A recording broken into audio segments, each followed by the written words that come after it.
லவ்தேத்தூர் இயேசுஸ் கிறிஸ்துஸ். இயேசு கிறிஸ்துவுக்கு புகழ். தமிழ் கூறும் நல் உலகில் வாழும் அனைத்து அன்பு உள்ளங்களுக்கும் வத்திக்கான் வானொலியின் வணக்கம். இறைவன் உங்கள் உள்ளத்தையும் இல்லத்தையும் தன் அன்பாலும் அருளாலும் அமைதியாலும் இன்றும் என்றும் நிரப்புவாராக.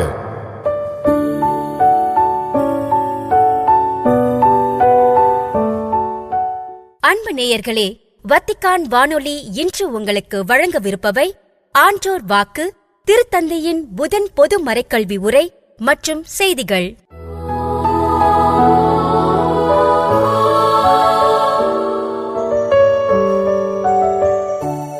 ஆன்றோர் வாக்கு.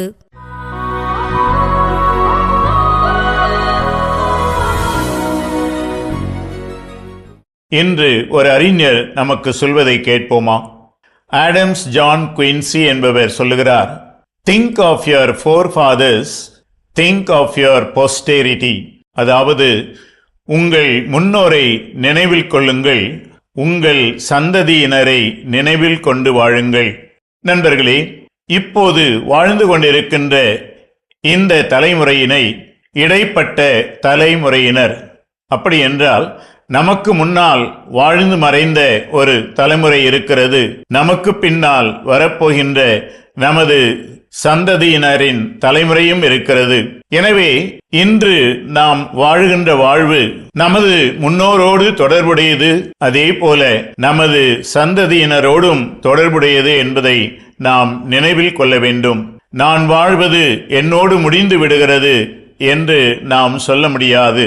இன்றைய உலகிலே இரண்டு விதமான மனப்போக்குகளை நாம் பார்க்கிறோம்.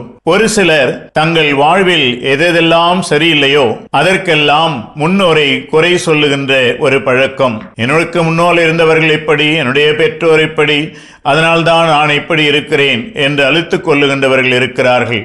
அதே போல எனக்கு பின்னால் வருகின்ற சந்ததியினரை பற்றி நினைவு கொள்ளாமல் அவர்களை பற்றி என்ன, அவர்களை பார்த்துக் கொள்வார்கள், அவர்களை பற்றி நான் கவலைப்பட வேண்டியதில்லை என்ற மனப்போக்கில் இருக்கின்றவர்களும் உண்டு. நண்பர்களே, உலக வாழ்வு, அதுவும் மனித இனத்தின் வாழ்வு அப்படியல்ல. அதனால்தான் இந்த ஆடம்ஸ் ஜான் குயின்சி என்பவர் சொல்லுகிறார், திங்க் ஆஃப் யுவர் ஃபோர்ஃபாதர்ஸ். உங்களுடைய முன்னோரை, உங்களுக்கு முந்திய தலைமுறையினரை நினைவில் கொள்ளுங்கள். அவர்களிடத்தில் இருந்து நாம் பெற்றுக்கொண்ட நன்மைகளை நினைத்து பாருங்கள், பாரம்பரியங்களை நினைவில் கொள்ளுங்கள். அப்போது உங்கள் சந்ததியினருக்கு நீங்கள் என்ன விட்டு செல்லுகிறீர்கள், உங்களிடமிருந்து உங்களது சந்ததியினர் என்ன நன்மையை அல்லது நல்ல பழக்க வழக்கங்களை பெற்றுக்கொள்ள போகிறார்கள் என்ற சிந்திக்கின்ற பொறுப்பும் நமக்கு இன்று உண்டு.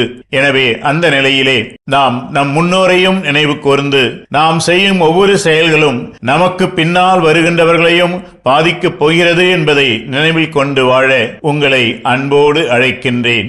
எல்லாருக்கும் என் வாழ்த்துக்கள். திருத்தந்தையின் புதன் பொது மறைக்கல்வி உரை. ஏப்ரல் 29 புதன்கிழமை வத்திக்கானின் புனித பேதுரு பெருங்கோவில் வளாகத்தில் சரியாக காலை 10 மணிக்கு தனது புதன் பொது மறைக்கல்வி உரையை திருத்தந்தை 14ஆம் லியோ அவர்கள் தொடங்கினார். முதலில் மத்தேயு எழுதிய தூய நற்செய்தியிலிருந்து இறை வார்த்தைகள் ஆங்கிலம், இத்தாலி மற்றும் பல்வேறு ஐரோப்பிய மொழிகளில் வாசிக்கப்பட்டன. இப்போது வாசகத்திற்கு செவிமடுப்போம். விண்ணுலகிலும் மண்ணுலகிலும் அனைத்து அதிகாரமும் எனக்கு அருளப்பட்டிருக்கிறது. எனவே நீங்கள் போய் எல்லா மக்களினத்தாரையும் சீடராக்குங்கள். தந்தை, மகன், தூய ஆவியார் பெயரால் திருமுழுக்கு கொடுங்கள். நான் உங்களுக்கு கட்டளையிட்ட யாவையும் அவர்களும் கடைபிடிக்கும்படி கற்பியுங்கள். இதோ, உலகம் முடியும் வரை எந்நாளும் நான் உங்களுடன் இருக்கிறேன். இறை வார்த்தை வாசிப்பிற்கு பிறகு திருத்தந்தை தனது புதன் பொது மறைக்கல்வி உரையை தொடங்கினார். அன்புள்ள சகோதர சகோதரிகளே, காலை வணக்கம். உங்கள் அனைவரையும் அன்புடன் வரவேற்கிறேன். ஏப்ரல் 13 முதல் 23 வரை அல்ஜீரியா, கேமரூன், அங்கோலா மற்றும் ஈக்வட்டோரியல் கினியா ஆகிய 4 ஆப்பிரிக்கா நாடுகளுக்கு நான் மேற்கொண்ட திருத்தூது பயணம் குறித்து இன்று நான் பேச விரும்புகிறேன்.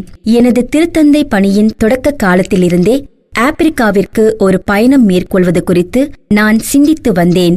ஒரு மேய்ப்பனாக இறை மக்களை சந்திக்கவும் அவர்களை ஊக்குவிக்கவும் எனக்கு இந்த வாய்ப்பை வழங்கியதற்காக நான் ஆண்டவருக்கு நன்றி கூறுகிறேன். மேலும் போர்களாலும் அனைத்துலக சட்டங்களின் கடுமையான மற்றும் அடிக்கடி நிகழும் மீறல்களாலும் குறிக்கப்பட்ட ஒரு வரலாற்று தருணத்தில் அமைதியின் செய்தியாக இதை அனுபவிப்பதற்கும் நான் நன்றி கூறுகிறேன். என்னை வரவேற்ற ஆயர்களுக்கும் அரசு அதிகாரிகளுக்கும் மற்றும் இந்த ஏற்பாடுகளில் ஒத்துழைத்த அனைவருக்கும் எனது மனமார்ந்த நன்றிகளை தெரிவித்துக் கொள்கிறேன். புனித அகுஸ்தினார் வாழ்ந்த இடங்களைக் கொண்ட அல்ஜீரியா நாடே எனது பயணத்தின் முதல் இடமாக அமைய வேண்டும் என்பது இறை திருவுளமாக இருந்தது. இதன் வழியாக ஒரு புறம் எனது ஆன்மீக அடையாளத்தின் வேர்களை நான் மீண்டும் கண்டடைந்தேன். அதே வேளையில் தற்கால உலகையும் திரு அவையையும் இணைக்கக்கூடிய மிக முக்கியமான 3 வாழ்வாதார பாலங்களை நான் உறுதிப்படுத்தினேன். அவை திரு அவை தந்தையர்களின் பாரம்பரிய ஞானத்தை மீட்டெடுக்கும் பாலம், இஸ்லாமிய உலகத்துடன் உரையாடும் பாலம், ஆப்பிரிக்கா கண்டத்தோடு கொண்டுள்ள ஆழமான உறவு பாலம் ஆகியவையாகும். அல்ஜீரியாவில் எனக்கு கிடைத்த வரவேற்பு மரியாதைக்குரியதாக மட்டுமன்றி மிகவும் அன்பானதாகவும் இருந்தது.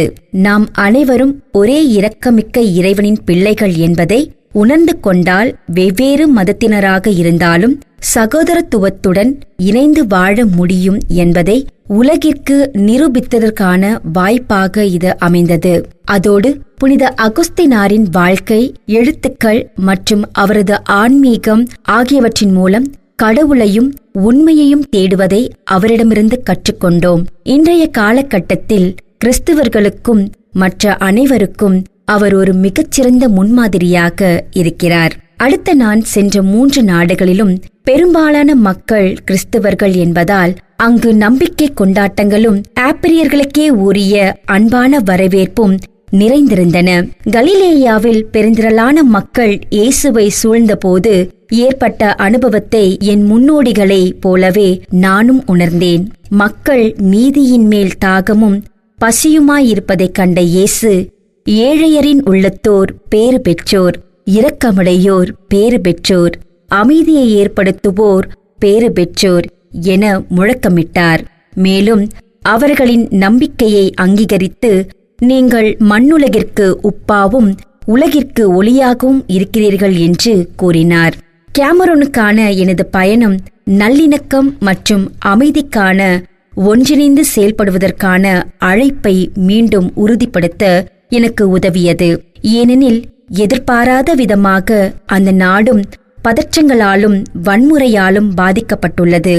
ஆங்கிலம் பேசும் பகுதியான பாமெண்டாவிற்கு நான் பயணம் செய்ததில் மகிழ்ச்சி அடைந்தேன். அங்கு அமைதிக்காக அனைவரும் ஒத்துழைக்க வேண்டும் என்று நான் மக்களை ஊக்குவித்தேன். கேமரூன் அதன் இயற்கை மற்றும் வளங்களின் பன்முகைத்தன்மை காரணமாக குட்டி ஆப்பிரிக்கா என்று அழைக்கப்படுகிறது. இருப்பினும் முழு ஆப்பிரிக்க கண்டத்தின் முக்கிய தேவைகளும் கேமரூனில் பிரதிபலிக்கின்றன என்பதை நாம் உணர முடியும். அதாவது, செல்வம் அனைவருக்கும் சமமாக பகிர்ந்தளிக்கப்பட வேண்டும், ஊழல் வேரறுக்கப்பட்டு இளைஞர்களுக்கு புதிய வாய்ப்புகள் உருவாக்கப்பட வேண்டும், மேலும் தொலைநோக்கு பார்வையுடன் கூடிய அனைத்துலக ஒத்துழைப்பின் மூலம் புதிய காலனித்துவத்தை வீழ்த்தி ஒரு முழுமையான மற்றும் நிலையான வளர்ச்சியை உறுதி செய்ய வேண்டும் என்பதே அத்தேவைகளாகும். என்னை இவ்வளவு அன்புடன் வரவேற்ற கேமரூன் திரு அவைக்கும் அனைத்து கேமரூனிய மக்களுக்கும் நான் நன்றி கூறுகிறேன்.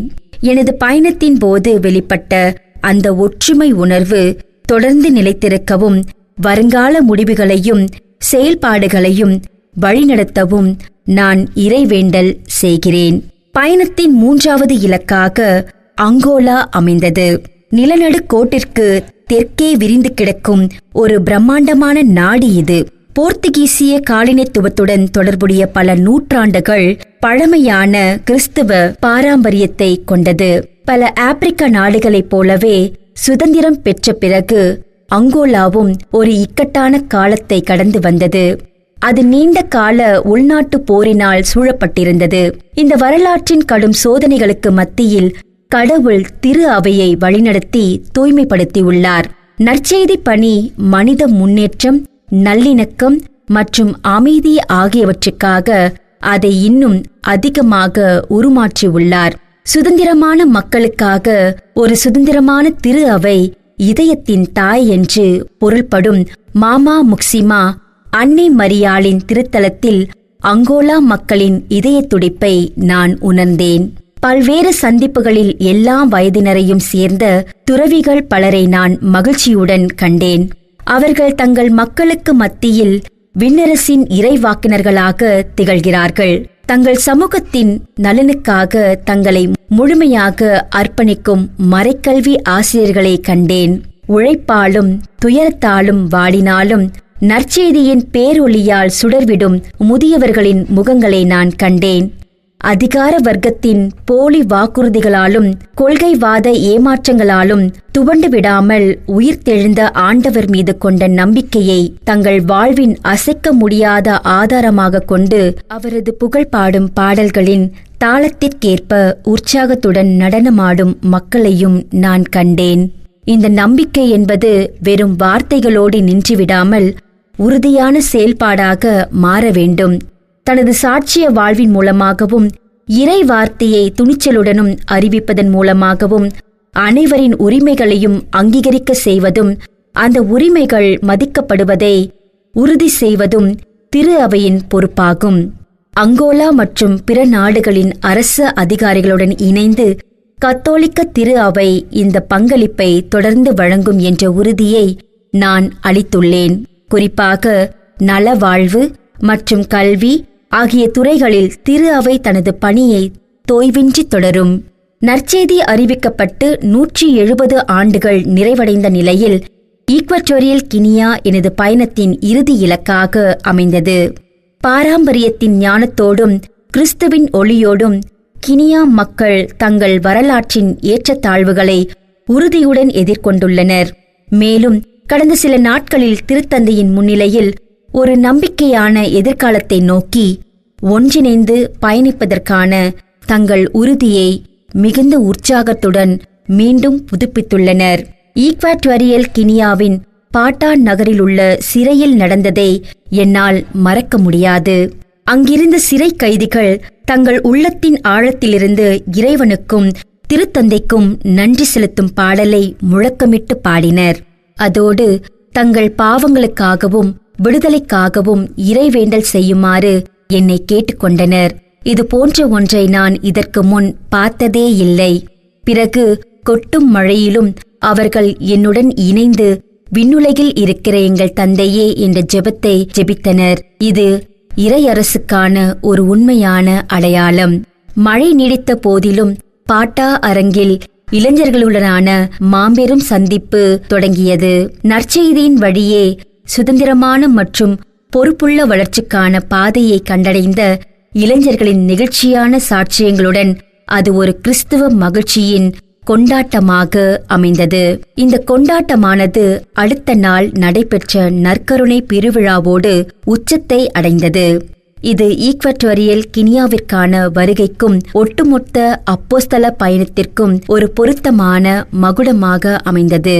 அன்பான சகோதர சகோதரிகளே, ஆப்பிரிக்கா மக்களுக்கு திருத்தந்தையின் வருகை என்பது அவர்களின் குரலை உலகுக்கு கேட்கச் செய்யவும், இறை மக்களாக இருப்பதன் மகிழ்ச்சியை வெளிப்படுத்தவும் மற்றும் ஒவ்வொருவருக்கும் மாண்புடைய சிறந்த எதிர்காலம் அமையவும் என்கிற நம்பிக்கையை பகிர்ந்து கொள்ளவும் கிடைத்த ஒரு வாய்ப்பாகும். அவர்களுக்கு இந்த வாய்ப்பை வழங்கியதில் நான் மகிழ்ச்சி அடைகிறேன். அதே வேளையில் அவர்களிடமிருந்து நான் பெற்றுக்கொண்ட நன்மைகளுக்காக ஆண்டவரை போற்றி புகழ்ந்து நன்றி கூறுகிறேன். அது என் இதயத்திற்கும் எனது பணிக்கும் விலை மதிப்பற்ற ஒரு செல்வமாகும். இவ்வாறு தனது மறைக்கல்வி உரையை நிறைவு செய்தார் திருத்தந்தை. இறுதியாக இயேசு கற்பித்த இறைவேண்டல் ஜெபத்திற்கு பிறகு அனைத்து திருப்பயணிகளுக்கு தனது திருத்தூது ஆசிரை வழங்கினார்.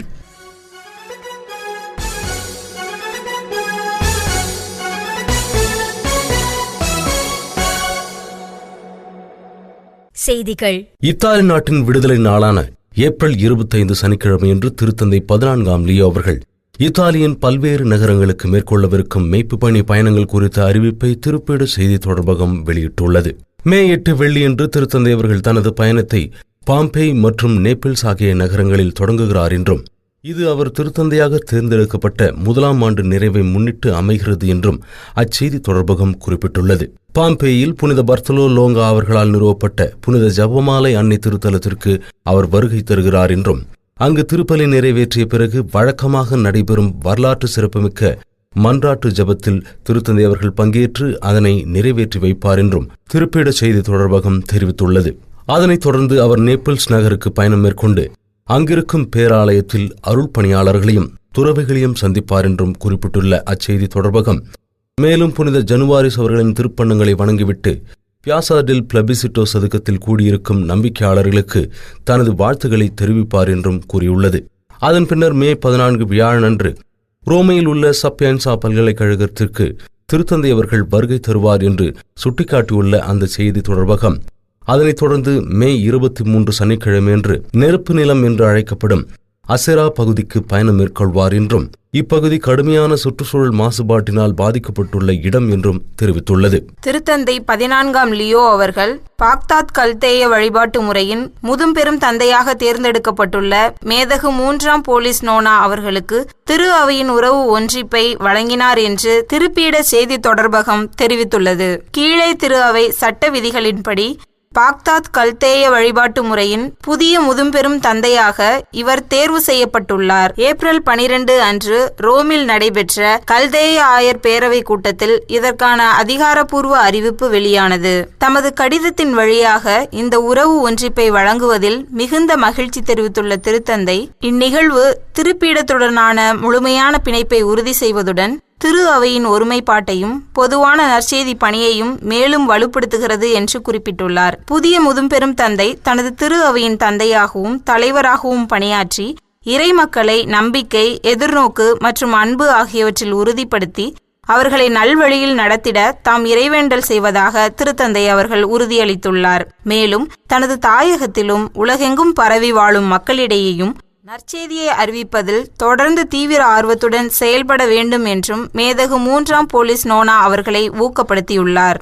ஆப்கானிஸ்தானில் பெண் கல்வி மற்றும் பெண்களின் வேலைவாய்ப்பு மீதான தொடர்ச்சியான கட்டுப்பாடுகள் காரணமாக 2030ஆம் ஆண்டிற்குள் ஏறத்தாழ 20,000 பெண் ஆசிரியர்களையும் 5,400 நலவாழ்வு பணியாளர்களையும் அந்த நாடு இழக்க நேரிடும் என்று யூனிசெஃப் நிறுவனம் கவலை தெரிவித்துள்ளது.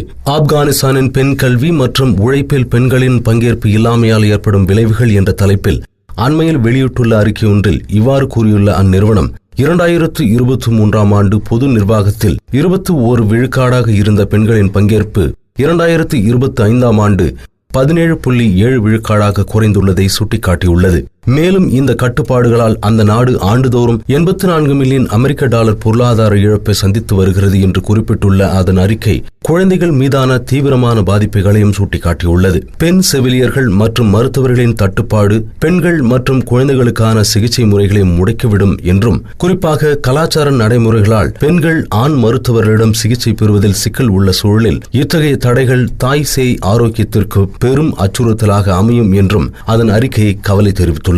2021 செப்டம்பர் மாதம் முதல் பெண் குழந்தைகளுக்கு உயர்நிலை கல்வி தடை செய்யப்பட்டதிலிருந்து 10 லட்சம் சிறுமிகள் கல்வி கற்கும் வாய்ப்பை இழந்துள்ளனர் என்று சுட்டிக்காட்டியுள்ள அதன் அறிக்கை இந்த தடை 2030 வரை நீடித்தால் 20 லட்சத்திற்கும் அதிகமான பெண் குழந்தைகள் பாதிக்கப்பட வாய்ப்புள்ளது என்றும் தெரிவித்துள்ளது. யூனிசெஃப் தொடர்ந்து பல லட்சம் குழந்தைகளுக்கு கல்வி ஆதரவை வழங்கி வந்தாலும் ஏற்கனவே பெண் ஆசிரியர்களின் எண்ணிக்கை 9 விழுக்காட்டிற்கும் மேலாக குறைந்துள்ளதால் இந்த விவகாரத்தில் உடனடி நடவடிக்கை தேவை என்று அந்நிறுவனம் எச்சரித்துள்ளது. ஆப்கானிஸ்தானின் எதிர்கால வளர்ச்சி மற்றும் நலனை பாதுகாக்க பெண் கல்விக்கான தடையை நீக்கவும் அனைவரையும் உள்ளடக்கிய கற்றல் முறையில் முதலீடு செய்யவும் அந்த அமைப்பு அழைப்பு விடுத்துள்ளது குறிப்பிடத்தக்கது. இத்துடன் வத்திக்கான் வானொலியின் தமிழ் ஒளிபரப்பு நிறைவு பெறுகிறது. உங்கள் செவிமடுத்தலுக்கு நன்றி. தொடர்ந்து வத்திக்கான் வானொலியுடன் இணைந்திருங்கள். இறையாசிர் பெறுங்கள்.